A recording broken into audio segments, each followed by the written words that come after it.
Yes, once again in front of you, this is Praveen Aishwarya, educator eight learning power.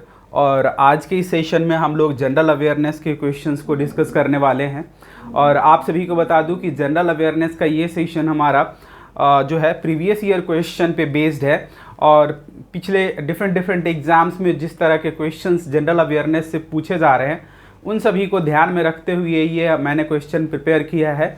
और उसके साथ साथ इसमें करंट अफेयर्स के भी कुछ क्वेश्चंस इंक्लूड किए गए हैं, जो कि आपको हेल्प करेगा आपके एग्ज़ाम्स में अच्छा स्कोर करने में।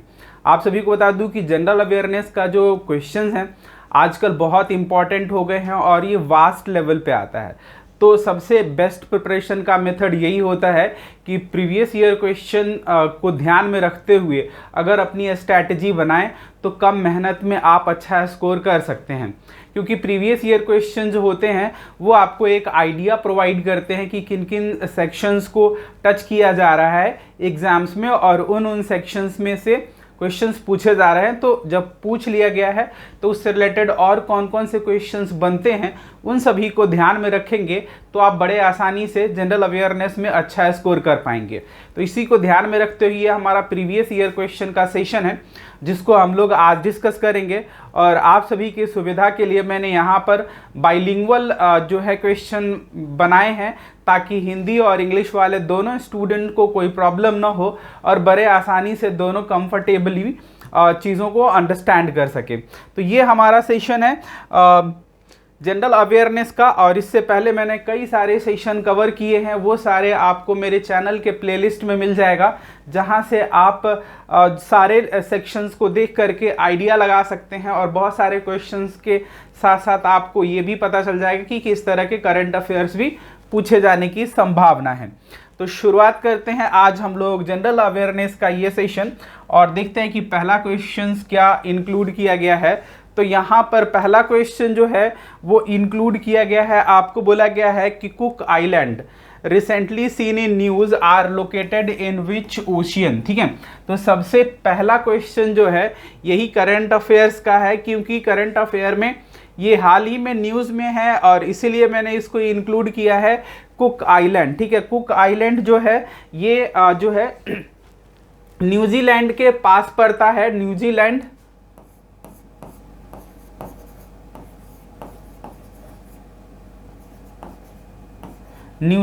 से 2900 किलोमीटर की दूरी पर है। पहले ये न्यूजीलैंड का ही पार्ट हुआ करता था, लेकिन अब अलग है कुक आइलैंड। और बोला गया है कि कहाँ पर है, और यहाँ पर 4 ओशियंस दिए गए हैं और ये चारों ओशियंस बहुत इंपॉर्टेंट है। इन ओशियंस के बारे में भी मैं टाइम टू टाइम डिस्कस करते रहूँगा।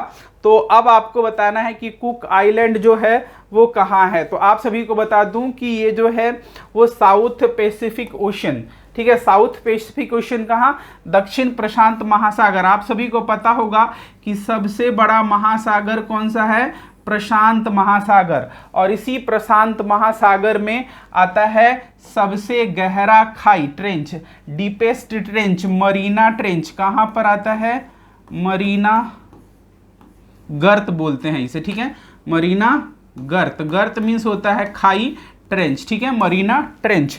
तो कहाँ पर है, ये पैसिफिक ओशन में ही है। और ये जो आपको बता रहा हूँ ये न्यूजीलैंड के आसपास है। कौन सा, कुक आइलैंड, जो हाल ही में न्यूज में है। ठीक है, तो ये रहा आपका पहला क्वेश्चन। अब हम लोग आते हैं, आप सभी को पता है हिंद महासागर, हिंद महासागर तो जानते ही हैं। इसी हिंद महासागर एकमात्र ऐसा महासागर है जो किसी देश के नाम पर है, और वो भी इंडिया। ठीक है, इंडियन ओशियन। ठीक है, अब आते हैं आगे अगले क्वेश्चन की ओर। अगला क्वेश्चन जो है बोला है कि which of the following is not a major iron ore belt in India. अब देखिए यहां पर आयरन ओर बेल्ट की बात की गई है, आयरन ओर, ठीक है, कच्चा लोहा जिसे बोलते हैं। ठीक है, लौह अयस्क, ठीक है, प्रमुख लौह अयस्क। तो इनमें से कौन सा ऐसा प्लेस है, कौन सा ऐसा बेल्ट है जहां पर आयरन ओर नहीं मिलते, मीन्स की लौह अयस्क नहीं मिलते हैं। ठीक है, तो यहां पर ऑप्शन दिए गए हैं Maharashtra Goa belt, Haryana Rajasthan belt, Orissa Jharkhand belt और दुर्ग बस्तर चंद्रपुर बेल्ट। तो आप सभी को बता दूं यहाँ पर कि ये वाला जो है आपका हरियाणा और राजस्थान, ठीक है।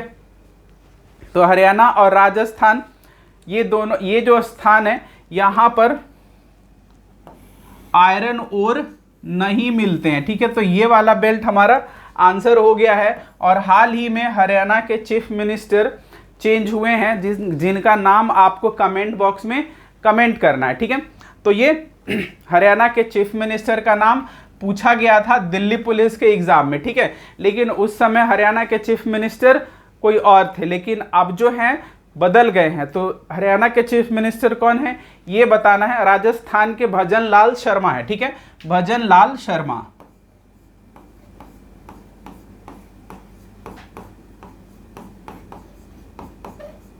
ठीक है, तो अब आते हैं आगे अगले क्वेश्चन की ओर। और अगला क्वेश्चन क्या है वो देखते हैं। बोला गया कि which of the following statement is correct regarding the marginal utility of a commodity, ठीक है।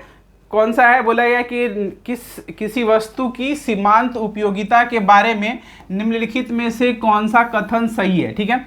Marginal utility of a commodity, ठीक है। तो ये 4 ऑप्शन दिए गए हैं। बोला गया है कि यह किसी वस्तु की एक अतिरिक्त इकाई की खपत के कारण कुल उपयोगिता में परिवर्तन है। मीन्स की it is the change in total utility due to the consumption of 1 additional unit of commodity, ठीक है। और दूसरा बोला गया है कि it diminishes which increases in consumption of the commodity, ठीक है। लाइक यह वस्तु की खपत में वृद्धि के साथ कम होता है। तो ये 2 स्टेटमेंट दिए गए हैं और बोला गया है कि इनमें से कौन सा सही है, ठीक है। और जो है तीसरा, पहला बोला है कि 1 और 2 दोनों है, केवल 2 है, और केवल 1 और ना तो 1 और ना तो 2।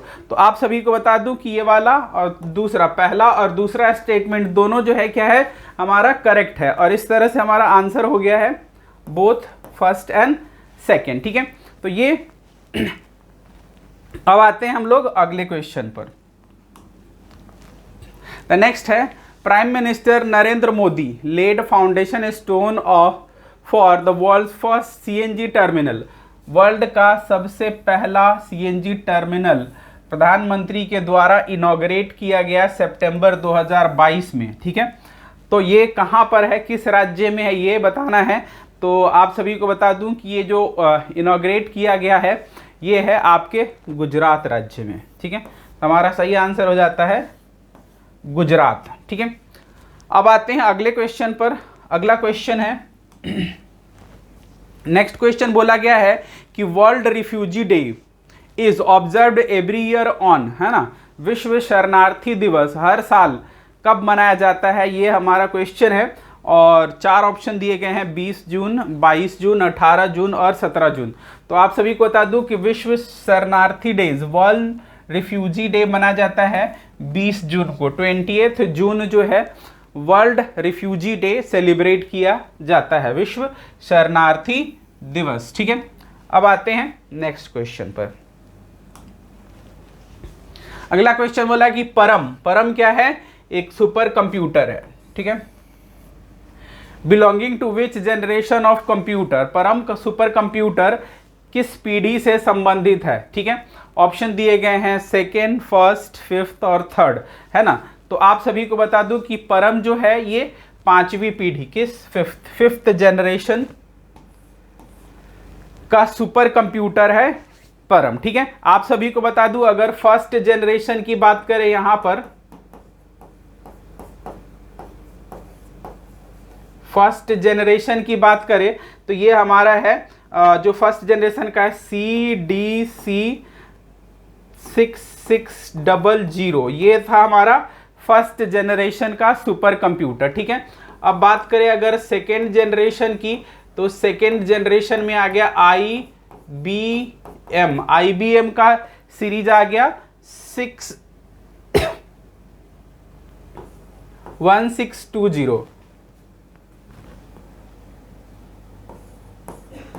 ये 2nd जनरेशन का आ गया। अगर बात करें यहाँ पर 3rd जनरेशन की, तो 3rd जनरेशन में आ गया, ये भी IBM का ही था 360, IBM 360, ठीक है। और फोर्थ जनरेशन में था,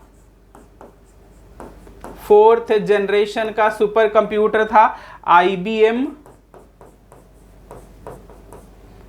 1401, ठीक है। तो इस तरह से ये फर्स्ट, सेकंड, थर्ड, फोर्थ और फिफ्थ जनरेशन में आपका परम आ गया, ठीक है। तो इस तरह से अलग अलग जनरेशन में अलग अलग कंप्यूटर, सुपर कंप्यूटर आए और इस तरह से हमारा ये फोर्थ जनरेशन तक का आपको बता दिया है। अब आते हैं अगले क्वेश्चन की ओर।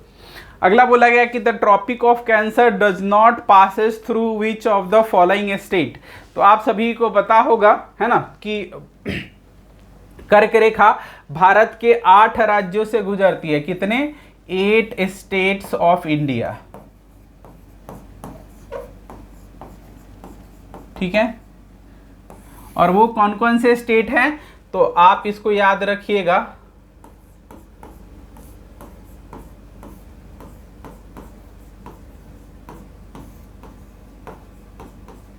ठीक है, मित्र पर गमछा झार, मी से हो गया मिजोरम,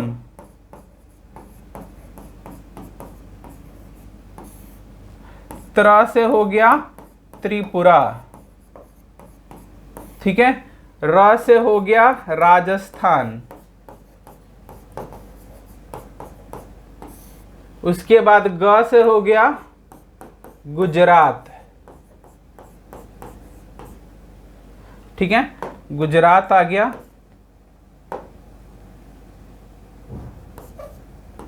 ठीक है, ग हो गया। म से हो गया मध्य प्रदेश, म से मध्य प्रदेश, मित्र पर गमछा झार, झार से हो गया झारखंड,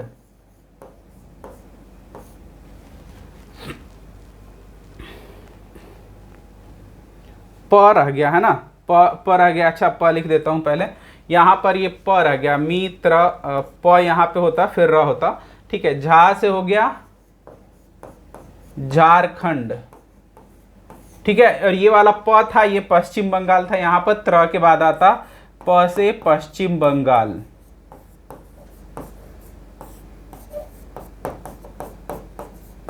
ठीक है। तो ये भारत के 8 राज्य हैं जहां से कर्क रेखा होकर गुजरती है।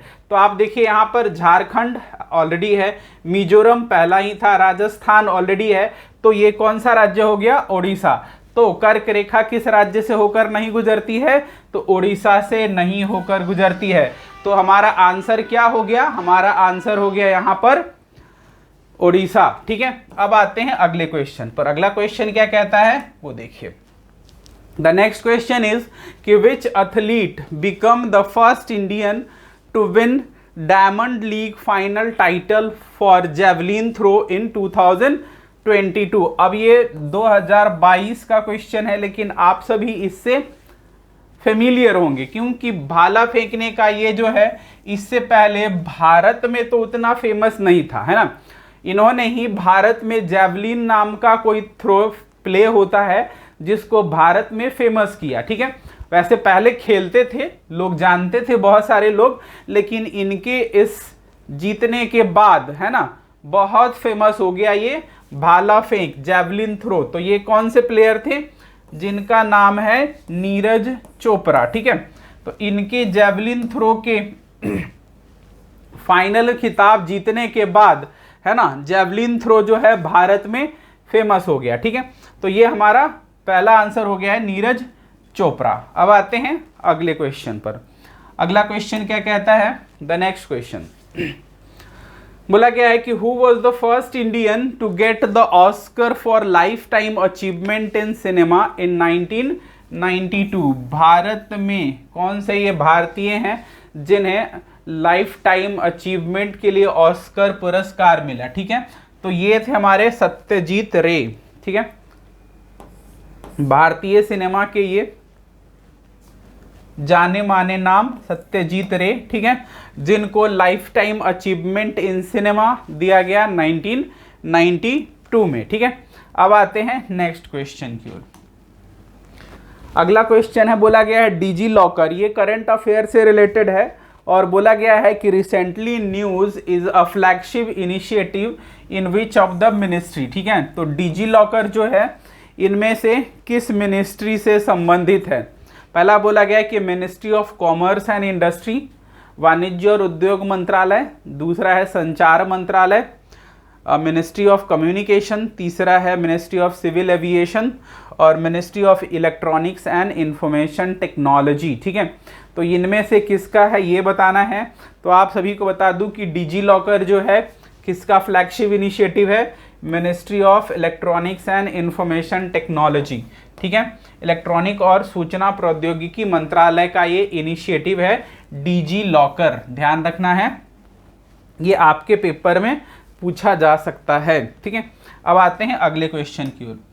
अगला है, बोला गया कि which of the following keyboard shortcut is use to switch between open app in window 10। ठीक है, विंडो 10 में ओपन ऐप पे स्विच करने के लिए, ठीक है, निम्नलिखित में से कौन सा कीबोर्ड शॉर्टकट खुले ऐप के बीच स्विच करने के लिए उपयोग किया जाता है? ये हमारा क्वेश्चन है और इसका आंसर है अल्ट प्लस टैब। ठीक है, अल्ट प्लस टैब से हम क्या करते हैं? स्विच करते हैं ओपन ऐप में। ठीक है, विंडो 10 में ये फैसिलिटी है। ठीक है, तो ये हमारा आंसर हो गया इसका alt plus tab. The next है, यहाँ पर बोला गया है कि which of the following is not a type of fold mountain. निम्नलिखित में से कौन सा वलित पर्वत फोल्ड माउंटेन का एग्जाम्पल नहीं है, ये पूछा गया है और ऑप्शन दिए गए हैं यहाँ पर। अरावली रेंज है और राइन वैली है, अपलेशियन है और यूराल माउंटेन है। ठीक है, तो इसमें से राइन वैली जो है ये फोल्ड माउंटेन वलित पर्वत का उदाहरण नहीं है, तो हमारा हो जाएगा राइन वैली। ठीक है, अपलेशियन वगैरह है, यूराल पर्वत भी वलित पर्वत का एक उदाहरण है। ठीक है, अरावली रेंज तो है ही। ठीक है, तो इस तरह से हमारा आंसर हो गया है राइन घाटी। अगला बोला गया है कि which of the following pair of player sports is correct. निम्नलिखित में से खेल खिलाड़ी कौन सी जोड़ी सही है? ठीक है, पहला हमारा है मनप्रीत सिंह बॉक्सिंग, सही है। ठीक है, और नीरज चोपड़ा जेवलिन थ्रो, तो हमारा दोनों सही है, तो हमारा आंसर हो जाएगा 1 और 2 बोथ। ठीक है, 1 और 2 दोनों हमारा सही जोड़ा है। ठीक है, तो इस तरह से भी अब आजकल क्वेश्चन आने लगे हैं, ध्यान रखिएगा। अब आते हैं नेक्स्ट। बोला गया है, बहुत ही इजी है, what is the pH of human blood. मानव रक्त का पीएच क्या है? 7.4। ठीक है, तो सही आंसर हो गया हमारा 7.4। मानव रक्त का पीएच कितना है? 7.4। आते हैं आगे अगले क्वेश्चन में। अगला क्वेश्चन बोला गया है कि which of the following country has decided to put out the international space station ISS after 2024। इनमें से कौन सा देश है 2024 के बाद अंतर्राष्ट्रीय अंतरिक्ष स्टेशन से बाहर निकलने का फैसला किया है? ठीक है, बोला गया कि countries decided to opt the international space station, और ये जो है आपका है रशिया। ठीक है, किसने? रूस ने ISS से बाहर निकलने का फैसला किया है। ठीक है, रशिया, आप सभी जानते हैं अभी रशिया और यूक्रेन में वॉर चल रहा है लंबे समय से, और उसी का रिजल्ट है कि अंतर्राष्ट्रीय अंतरिक्ष स्टेशन से बाहर निकलने का फैसला किया है। ठीक है, अब आते हैं अगले क्वेश्चन में। द नेक्स्ट बोला है कि which among the following lakes lies in the borders of Andhra Pradesh and Tamil Nadu. तो आंध्र प्रदेश और तमिलनाडु के बॉर्डर पर जो लेक है उसका नाम है यहाँ पर पुलिकट। ठीक है, कौन सा? पुलिकट, आपका सही आंसर है पुलिकट। कहाँ पर? आंध्र प्रदेश और तमिलनाडु के बॉर्डर पर है। ठीक है, और डल लेक आप बात करें तो ये जम्मू एंड कश्मीर में है। लोकटक की बात करें तो ये मणिपुर में है, और सांभर लेक राजस्थान में है। सांभर लेक कहाँ? राजस्थान। लोकटक मणिपुर, डल जम्मू एंड कश्मीर। ठीक है, तो इस तरह से हमारा पुलिकट आंसर हो गया है आंध्र प्रदेश और तमिलनाडु की सीमा पर स्थित है। ठीक है, अब आते हैं आगे। अगला क्वेश्चन है, बोला है कि under governor general from 1813 to 1823, ठीक है, a new policy of paramountcy was initiated. Now the company claimed that its authority was paramount or supreme, hence its power was greater than that of Indian state. ठीक है, तो कौन सा governor general था जिसके समय काल में दावा किया गया कि कंपनी जो है अब उसका अधिकार सर्वोपरि है, ठीक है, और इसलिए उसकी शक्ति भारतीय राज्यों की तुलना में अधिक है। ये कहने वाला कौन सा गवर्नर जनरल था, ये आपसे पूछा गया है। ठीक है, तो आपको बता दूं कि ये था लॉर्ड हेस्टिंग्स। ठीक है, आपका सही आंसर है लॉर्ड हेस्टिंग्स। ठीक, अब आते हैं अगले क्वेश्चन पे। अगला है, यहां पर बोला गया है कि द 19th सेंचुरी, ठीक है, 19वीं शताब्दी अवध के अंतिम नवाब के संरक्षण नवाब डैश के संरक्षण में कथक का स्वर्ण युग देखा गया। ठीक है, यहाँ पर 4 ऑप्शन दिए गए हैं और अलग अलग है। बोला गया कि आसफ उद्दौला, सिराजुद्दौला, ठीक है, सिराजुद्दौला तो नहीं था यहाँ का नवाब, ठीक है, और सआदत खान बुरहान उन मुल्क, ठीक है, ये भी नहीं, और अगला है वाजिद अली शाह। ठीक है, तो हमारा सही आंसर क्या आ जाता है, अवध के नवाब वाजिद अली शाह। आते हैं आगे। आप सभी को बता दूं कि आज के इस सेशन में 25 क्वेश्चन इंक्लूड किए गए हैं और इसी तरह से हर सेशन में 25-25 क्वेश्चन हम लोग डिस्कस करते जा रहे हैं और उसी क्रम में ये हमारा है। बोला गया है कि the 71st amendment of the Indian constitution included Konkani, Manipur and Nepali language in किस, तो 8वीं अनुसूची में। ठीक है, 8 से शेड्यूल, ठीक है, हमारा आंसर क्या हो गया है, 8वीं अनुसूची। 8वीं अनुसूची में कितनी भाषाएं हैं, 8वीं अनुसूची में 22 भाषाओं की बात की गई है, 22 लैंग्वेजेस। कितनी, 22 भाषाएं, जिसमें से इंग्लिश नहीं है। हमारे जो कॉन्स्टिट्यूशन है उसमें जो शेड्यूल्स हैं, शेड्यूल्स में 22 भाषाएं 8वीं अनुसूची में शामिल की गई है और जिसमें से इंग्लिश को इंक्लूड नहीं किया गया है। ठीक है, अब बात करें, ये तो 8वीं अनुसूची हो गई। 6th और 5th और 6th जो है, ये जो कहता है administration and control in scheduled and scheduled tribe area. ठीक है,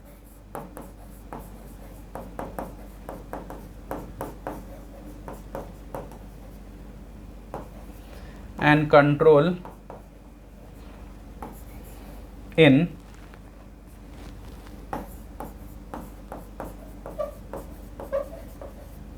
schedule and scheduled tribe SC/ST areas। ठीक है, ये 5वीं कहता है और 6ठी में स्टेट्स जोड़ दिए गए हैं। 6ठी में है, 6th में असम, मेघालय,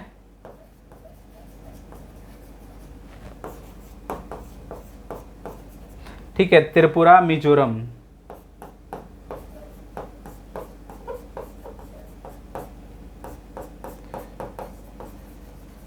यहाँ के एडमिनिस्ट्रेशन एंड कंट्रोल की बात की गई है।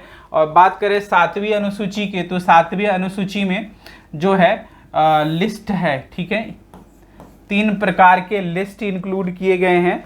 और 7वीं अनुसूची में एक है यूनियन लिस्ट, जिसे हम लोग संघ सूची कहते हैं, संघ सूची।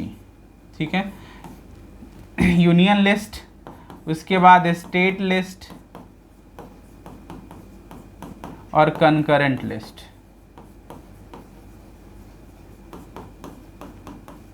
ठीक है, संघ सूची, राज्य सूची और समवर्ती सूची। संघ सूची में विषयों की संख्या अगर देखा जाए तो यहाँ पर 97 विषय को रखा गया है। ठीक है, संघ सूची में 97 है। स्टेट लिस्ट की बात करें तो यहाँ पर 66 विषयों को स्टेट लिस्ट में रखा गया है और कंकरेंट लिस्ट में कितने 47। अब बात करें संघ सूची की, यूनियन लिस्ट की, तो यूनियन लिस्ट में क्या कहता है कि इसमें जितने विषय शामिल किए जाते हैं इस पर कानून बनाने का अधिकार किसका होता है, केंद्र सरकार का। यूनियन लिस्ट है तो यूनियन लिस्ट में शामिल विषयों पर कानून बनाने का अधिकार केंद्र सरकार का।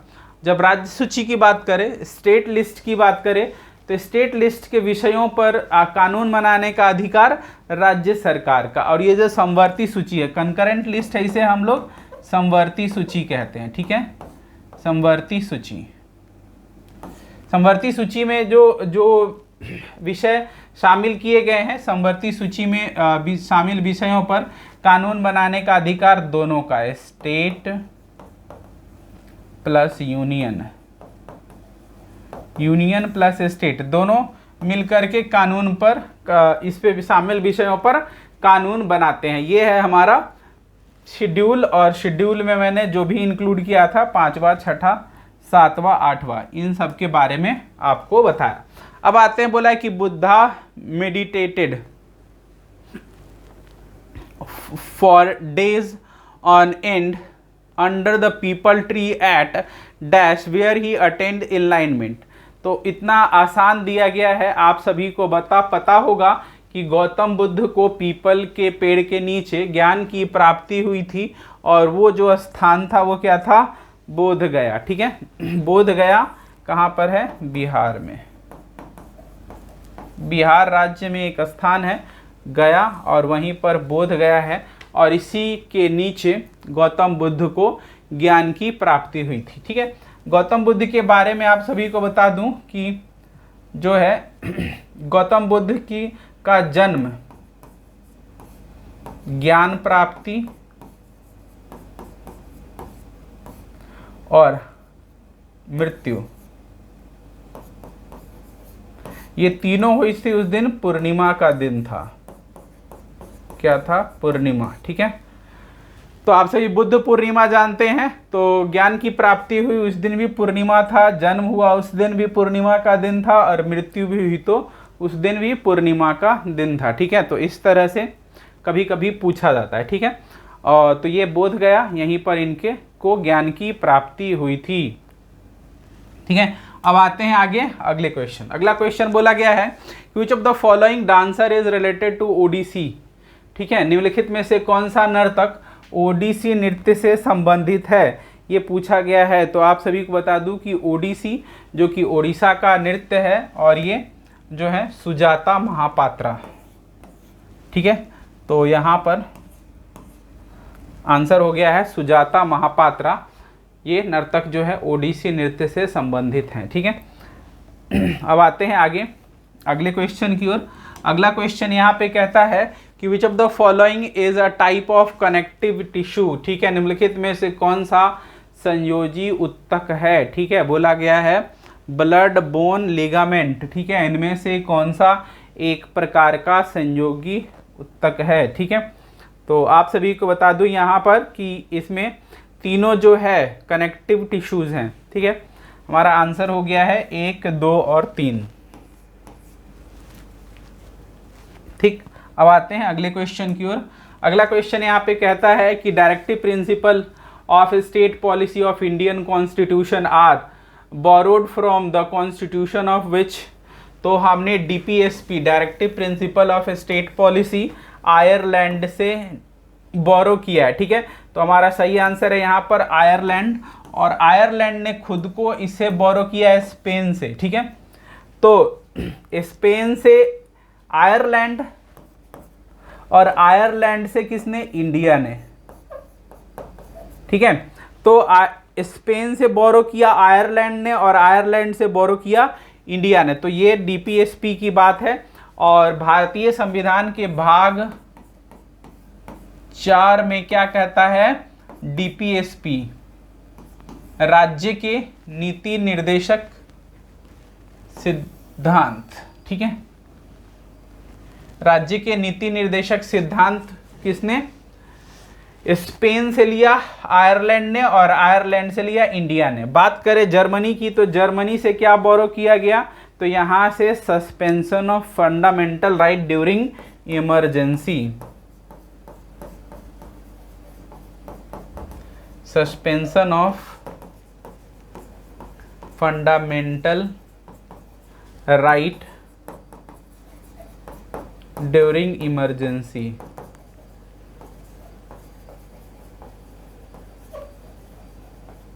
ठीक है, तो इमरजेंसी के वक्त हमारे जो फंडामेंटल राइट है उसका सस्पेंशन हो जाता है। कुछ ऐसे दो राइट्स हैं आर्टिकल के, वो सस्पेंड नहीं होते, बाकी राइट टू लाइफ जो है वो नहीं सस्पेंड होता। ठीक है, अब बात करें जापान की, तो जापान से हमने क्या बोरो किया है, प्रोसीजर एस्टेब्लिश बाय लॉ, कानून द्वारा स्थापित प्रक्रिया। ठीक है, प्रोसीजर एस्टेब्लिश बाय लॉ, कानून द्वारा स्थापित प्रक्रिया। तो इस तरह से ये राज्य के नीति निर्देशक सिद्धांत हमने आयरलैंड से बोरो किया और आयरलैंड ने इसे स्पेन से बोरो किया था। ठीक है, अब आते हैं, बोला कि flight lieutenant had created history in May 2019 by becoming the first women to qualify the combat mission on a fighter jet, है ना, फाइटर जेट उड़ाने वाली पहली महिला कौन थी, ये बोला गया है। 2019 में इन्होंने जो है फाइटर जेट उड़ाया और ये फ्लाइट लेफ्टिनेंट थी। ठीक है, और यहाँ पर 4 नाम दिए गए हैं और उनमें से एक आपको बताना है। तो आप सभी को बता दूं कि वो महिला थी जिनका नाम था भावना कंठ।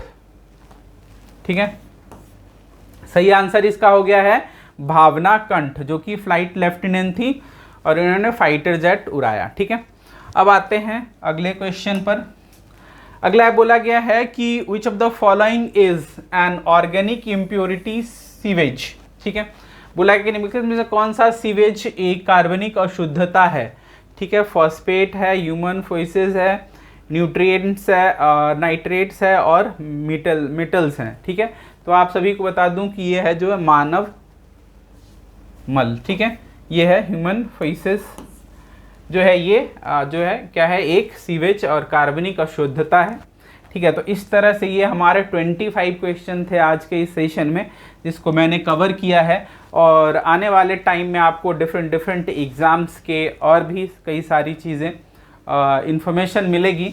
आप सभी मेरे साथ जुड़े रहिएगा। आप सभी को बता दूं कि एसएससी CHSL के लिए ऑनलाइन और ऑफलाइन दोनों क्लासेस अवेलेबल है।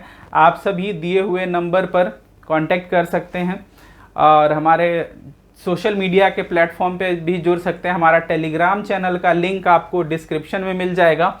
ठीक है, बाकी कमेंट बॉक्स में भी आप कमेंट कर सकते हैं।